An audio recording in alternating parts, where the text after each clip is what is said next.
Welcome to Martha Runs the World, a podcast with a new take on running, fitness, and all things health-oriented. I'm Martha Hughes, your host, and each week I present a new topic that is of interest to all runners. Welcome to episode 208 of Martha Runs the World. Today, I'm going to talk about traveling to an out-of-town race. I'm going to talk about road racing, trail racing, ultras, which usually are trail races, and I'm going to talk about all the different types of races and how to get to them, car, plane, train, all that fun stuff I'll talk about. Maybe it's a bucket list race or some cool race you've been wanting to do while you're on vacation.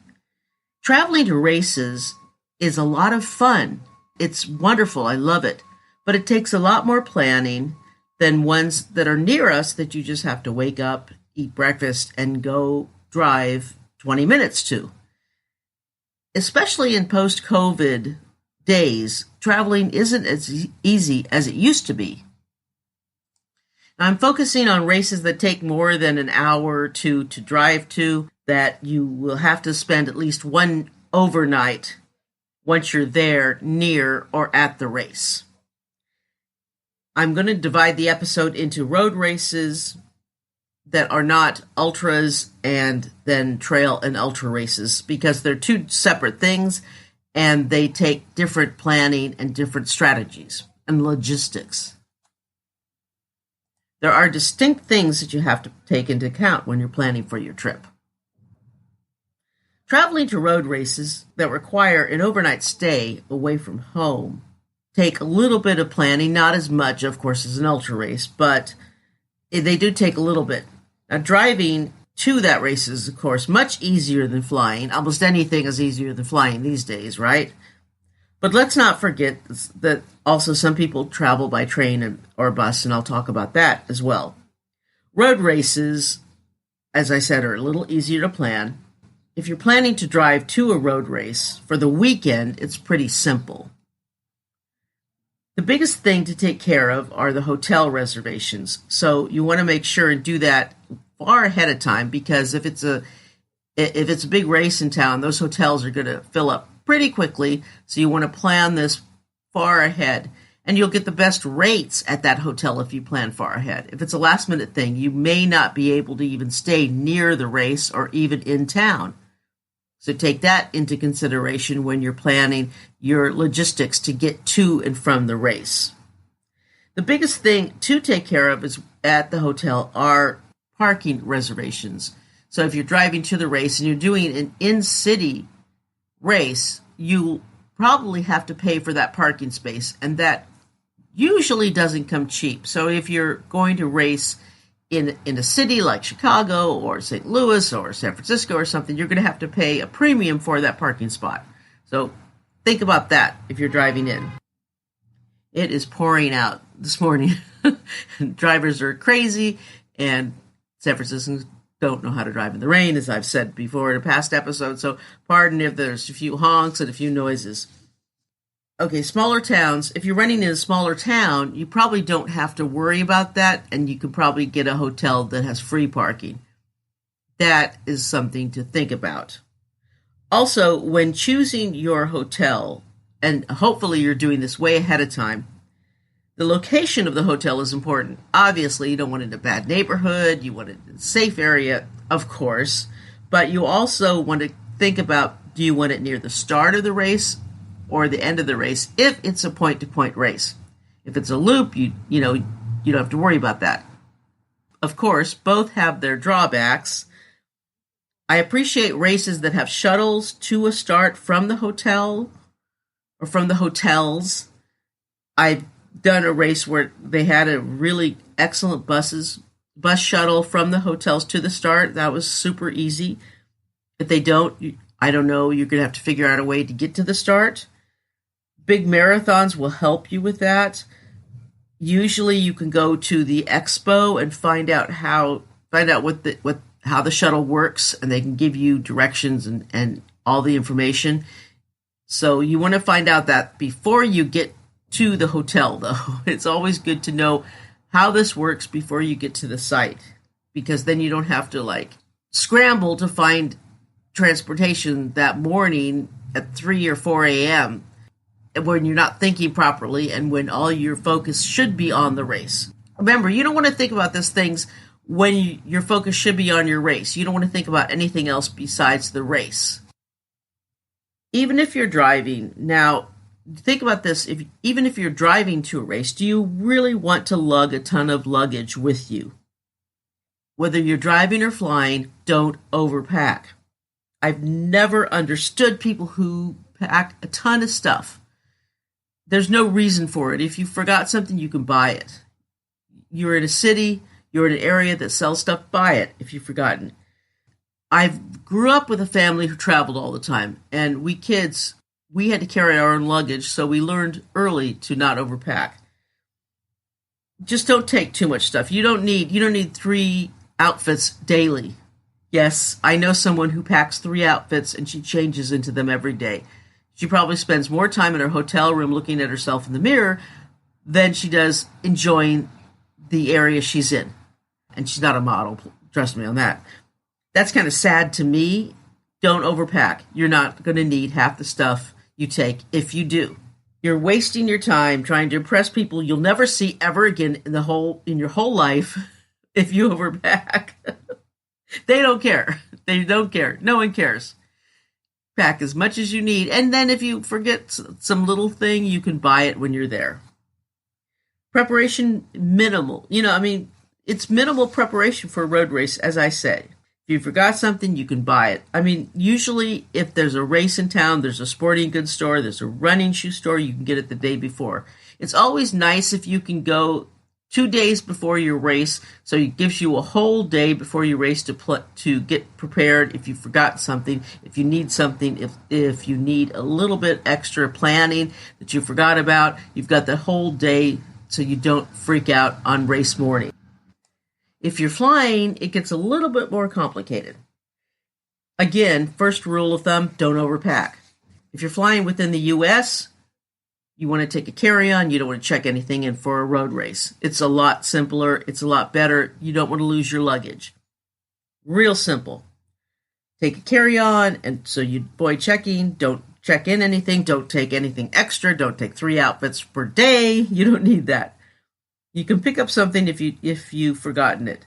Plus, you want some room in your luggage for a cool shirt, a medal, and maybe a couple souvenirs in the city that you're in. If you're going overseas, it's a little different. You might want to check in because you might want to take a couple extra things. But it's still, if you can carry it on the plane rather than check it in, it's always preferable. It really is. But like I said, if you're going to another country, it's a little different. They are a little bit more careful with your luggage, so that's okay. It's probably okay to check it in. If you are flying, you need to plan your transportation to and then from the airport to your hotel. This may seem elementary, but you would be surprised how many people don't think about that. You need to get to the airport from your home, and things have changed since COVID. Things are not as simple or as good as they used to be pre-COVID. Trust me on that. You don't want to pay exorbitant parking rates at the airport parking. You need to find out how else you can get to the airport. If you don't have a friend who's willing to get up at 4 a.m. to take you to the airport, you're going to have to find some other person, plan another way to get there, be it the airport shuttle. If you have public transportation like a subway to get you there, or a bus, airport bus that goes there, you're going to have to find some way to get there. Or you may have to just suck it up and park there and pay the parking prices that they charge, which I know it's a lot. It really is a lot.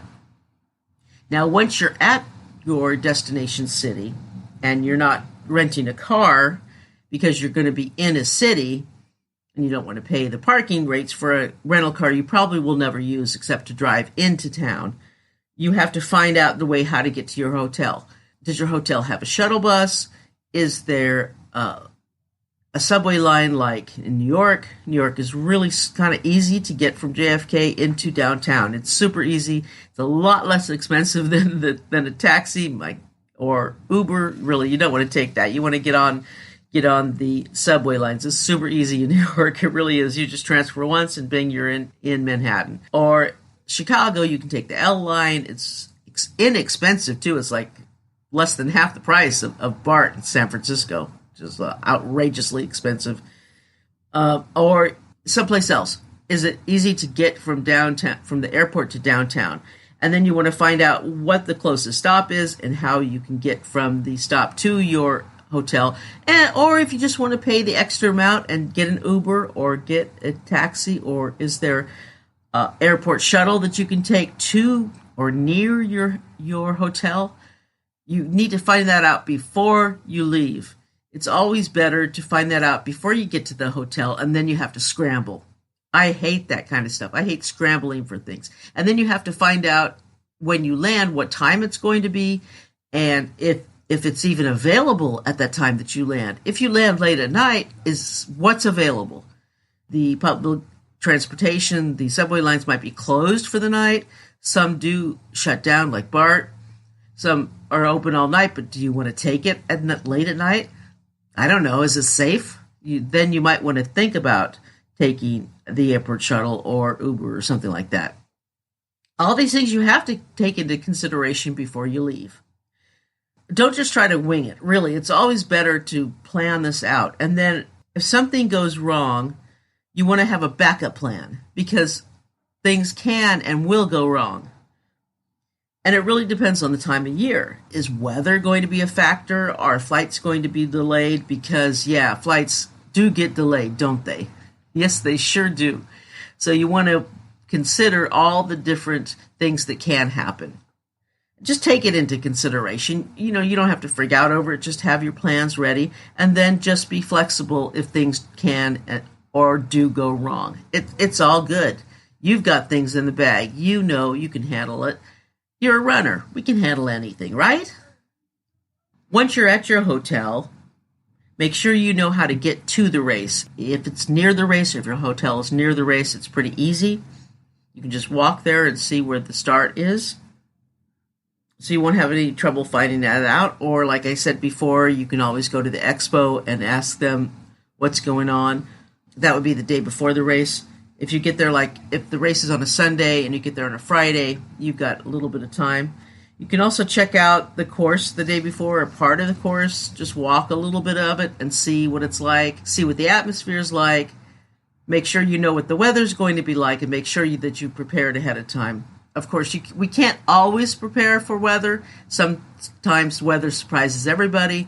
The weather people aren't perfect. They do make mistakes. Yes, they do. So just be as prepared as you can. Now, if you've arrived 2 days before your race, you can just check out how the city is, if you're in a beautiful area. Now, the old way of thinking was that they used to say that runners should not try to do any running and very little walking the day before the race. Now, that is no longer true, of course. It's okay to get a short shakeout run the day before your race. If you want to run 2 or 3 miles before your race, especially if it's a half or a full marathon, that is great. And they think that that's a good thing now. So just go run, a couple miles if you want, slowly. Don't do anything fast. Don't try anything new or anything. Just go very slow out and just get a couple miles out just to get your legs moving again, especially if you've been sitting in a car for a few hours or in a plane for a few hours. It's really nice to get that shakeout run the day before your race. And it gives you a chance to see some of the sights that you might see on your race, or some sights that you might miss because you're on a race and you're not going to see some of the beautiful locations and sights of the city that you're in. One word of caution, though, when it comes to eating. You don't want to eat anything spicy or anything fancy or anything rich the day before your race. Save that for after the race. Bland foods, good healthy foods, but bland foods are the rule of thumb. especially for me.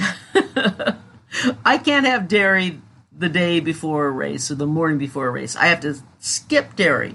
I can't really do spicy foods either, so I have to have those after the race. So if you pass a really good Mexican food, really good looking Mexican food restaurant, have that afterwards. Have a couple enchiladas or burrito and a cerveza after the race. Won't do you any good if you do it the day before, because you're going to be hitting every porta potty along the course. Seriously. No. Save that afterwards. And if you get too caught up in just having a good time the day before your race, it's easy to lose sight of the big picture. Remember why you're there. You're there for a race. It's fun to be a tourist. It's fun to play tourist, but you're not really there for that. So keep your eyes on the prize and remember, you're there for a race, not just to see the sights. Now, if you're traveling by train, you know you have to buy your ticket ahead of time, especially if it's a train that fills up quick. If your hotel, and this goes for bus too, if your hotel is far away from the bus or train station, you have to make plans to get to that hotel from the station, usually Uber, or if you can hop on the subway or something. Once you get there, that works. I took the train to the California International Marathon when I did that race. Of course, that was pre-COVID. It was much easier back then, but it was fairly easy. It was really, really simple. Got on the train, made it up there, and it was just like 3 or 4 blocks to the hotel. So it was easy to walk through, and I got to walk through Old Sacramento, which is really, really fun. I love Old Sacramento. And the hotel was right by the Golden Bridge. I think it's called the Gold Bridge or Yellow Bridge of Sacramento. And Old Sac was right there. So that was really a cool place to stay. But you have to watch, especially with bus stations, because they're kind of in grimy areas. So you have to kind of watch where you are if you're taking the train or the bus. And a lot of people do. A lot of us city folk don't have cars, so we have to get to races the best we can. If you're traveling to a trail race or an ultra that is not in a city, and most are not, it gets a little more complicated. Unless it's one of those odd ultras that I talked about in a city, and there are a few of them, there are a lot more things to consider. Many places with trail races are quite far out of town, and they may not have camping facilities. And I'll talk about camping in a minute. But if you're driving from home, and so you may have a longer distance to drive, and you do want to drive, gas is expensive now, so you want to take that in consideration. And if you're driving by yourself, give yourself a lot of time. Go a day early, as I said. You always want to go a day early if you can. So you want to give yourself that day before your race to rest. You don't want to drive 8 hours to a race and then have to run the next day. That just doesn't give you enough time to shake your legs out, to give your body a rest, and to give yourself enough energy to run a good race. Plus, a lot of the ultra races and trail I'm just going to say ultra races because you may not be running the ultra. They may you may be running a 10K, a half or marathon, but many of them have ultras attached. Plus, a lot of the ultra races may not allow camping, so you're not camping, and you may have to stay in a hotel, and it may be a little bit of a distance from the start line. So you may have to drive an additional hour to get to the start line from your hotel. You want to take that into consideration. So let's say you have to drive 8 hours to get to the hotel the day before and then another hour to get to the race. That's awfully tiring. Going 2 days before the race gives you that break in between to give you a little bit of rest, to stretch your legs out, to help you run a better race. Because your trip is all about the race, right? It's not all about driving. All right. If you are flying, of course, there are a little bit more complications when it gets like that, when it gets to going to a race. If you are running like a flat race and you have no need for trekking poles, then you can pretty much check in, especially if you're not taking like electrolyte mix, and you can pick it up at your destination. If you don't need trekking poles and you're not taking electrolyte mix, then you can check in your gear. That's pretty cool. That's pretty simple, pretty easy. But if you are doing an elevation race where you're going to need trekking poles and you're taking electrolyte mix because they're using a brand that you don't like or you can't stomach and you want to take your own, you probably will have to check in your gear. Trekking poles you can't take in your carry-on bags. And that bag of Tailwind of yours, yeah, you want to keep that unopened. You want a brand new bag, unopened, in your check-in bag. Yeah, you don't want to take that in your carry-on. They're going to think that maybe it's something else. Okay. If you're flying in and you're going to an ultra race, you probably will need to rent a car, most likely because they're off in the wilderness or mountain somewhere. So you're going to have to need an extra day. So take that into consideration when you get to the airport. You're going to need to go pick up your rental car, and then you're going to have to drive to your hotel, and then from your hotel the next day or the day after next, you'll go to the race site. A lot of planning in that, remember. All right. Now, a lot of people don't want to camp because the area, of course, as I said, doesn't allow or offer camp, or they just hate camping. A lot of people don't want to camp. Not me. I love camping, but a lot of people don't. So make sure you give yourself extra time, as I was saying.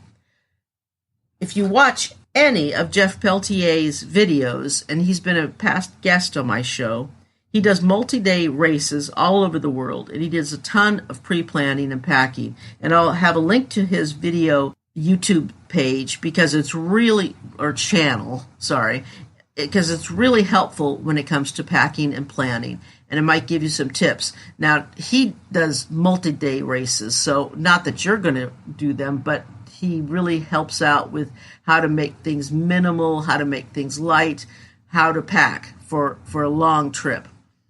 So it might give you some ideas when if you're doing a race far from home, an ultra race. And it gets even trickier if you're doing a long race, like if you're doing a 100-mile race and you need to put drop bags together. Drop bags are those bags that runners place at aid stations along the route with various items like gear, clothes, food, and other things that they may need. If they start a race, let's say, in the pre-dawn hours, and they're using headlamp and a jacket, they may not need those things later in the day when it starts to get warm and light. So they may switch out the headlamp and the jacket with sunscreen and maybe a lighter shirt. Or maybe they started with long pants and they're going to need shorts or something. Or they need food. They need a snack in their bag that the aid station doesn't supply. Or they want an electrolyte mix that the aid station doesn't have. Or anything that they want to take that isn't supplied by the race crew, they can put in their bag. They may have lots of drop bags, and they may have them all placed all over the course. Now, they can pick up a lot of the things that they need at their destination, so they can get the bags themselves, different bags that they can pick those up at Walmart, and they can mark them. They can get everything that they need to mark them. They may want to bring that from home, but that takes a little bit more preparation, and they may have to check those in if they're flying. That's a lot of extra work, so they have to think about that. It's all in planning for those long races, and I'm going to have a show about that kind of thing in the future that we can talk about what goes into drop bags, what goes into a longer race, and like I said, we'll talk about that in the future. Now, camping at races is really fun, and I highly recommend doing it. If you love camping like I do, you shouldn't miss camping at a race. It's really, really fun. You're there with other people, and you're right there at the location in the morning. Of course, it goes without saying to have all your camping gear ready and have what you're going to need to sleep the comfiest before you go check out, make sure everything works properly. If it needs replacing, replace it, all that stuff. And if you're driving, it's not that big of a deal. You can take everything with you. If you're flying, it really helps to have the lightest gear possible. And light gear, ultralight camping gear is expensive. So this is not a cheap venture. Ultralight tents are like $600. So if you want to invest in that, make sure you're going to do a lot of camping to get the best use out of it. I would love an ultralight tent personally, but can't afford it right now. Maybe in the future. And I probably will get one because I plan to do some fast packing, so that will be something that I'll definitely need. Or you could rent an SUV and sleep in that. If you want to do that, you can rent an SUV, take that to the location and sleep in that. Or you could rent an RV. Many racers rent these super souped up vans that are complete with sleep areas and kitchens, but those are really expensive. You're not going to get one for a cheap price. I know a lot of the elite runners use those, but they have sponsors, and so they probably don't pay for it themselves. And those are really, really expensive. And if you want one of those, you can rent one. And you can get an RVs. You can go fancy. You can go light. I would love to have one of those teardrop trailers. I love those little things. They're so cute and they're so neat. And they're not like one of these giant trailers or these giant RVs. Personally, I can't stand those things. If I'm off camping, I want to make sure I'm in an area that's tent only or doesn't have hookups. I don't want to be in an area where there's hookups. If it says no hookups, okay, that's cool. That's where I want to be. Because I don't want to be around people in those giant RVs because they don't seem to, not all, okay, I can't make a blanket statement, but many of them who are in those giant RVs don't seem to have the same respect for nature that I do, so they make a lot of noise, they do a lot of partying, they're not really in there out camping for the same reason that I am. Let's put it that way. It also depends on where the race is and where the camping is. If the race is way off in the middle of nowhere, you may not be able to take an RV or a trailer with you. You may just have to camp someplace else and drive in. Or you may have to have an SUV. It just really depends. Some of these races are so far off in the boonies. It's amazing. But it just really depends. Timed races are great because you can set up your tent. Most time races, some you can't. Most time races, like the Ride to Walk I did, you can set up your tent and you've got your tent. And if you're doing the 24 hours, you can set up your tent and you have it there all weekend and you can go take naps whenever you want. It's fun and it's right there. Your tent is right there and all your gear is right there whenever you need it. Traveling for races is amazing. And it's an ideal way to discover cities, races, make a lot of friends, and have great new adventures. And I think everyone should try it at least once. I highly recommend it. If you can afford to do it, I think it's a great, great time. I started finally getting back to the gym. I stopped going because I got COVID last month, but I'm finally back. Yes, I'm one of those people who goes back to the gym in January, not because I just got lazy. Well, I did over Christmas, but I wasn't feeling well for a while, so I just couldn't. And then I finally gotten back in. And it wasn't too bad when I went back this weekend because it was pouring rain and not many people ventured out. And this week it's supposed to pour most of the time, so I'll be going back and hopefully it won't be too crowded again. But yeah, it's nice to go back and it's nice to get that in. And I want to be in decent shape for my surgery. I don't want to be as flabby as I was last time, to be perfectly honest. So yeah, we'll see how that goes. I started posting a weekly blog on the website. So I'm writing about a different subject than my weekly podcast. I just felt like writing. I feel like I need to do a little bit more writing. So I hope you enjoy it. That will come out either Thursday or Friday or Saturday, depending on how I can get myself together. But that will come out every week. And if you want to get on the mailing list, just go to martharunstheworld.com and there's an area there where you can get yourself on the mailing list and that'll be sent out to you when it's posted. All right? And so, the website is martharunstheworld.com, and my email is martharunstheworld@gmail.com. So email me if you like, and check out the website. And thank you so much for listening. I always appreciate it. And until next week, let's tie up our shoelaces and go for a run.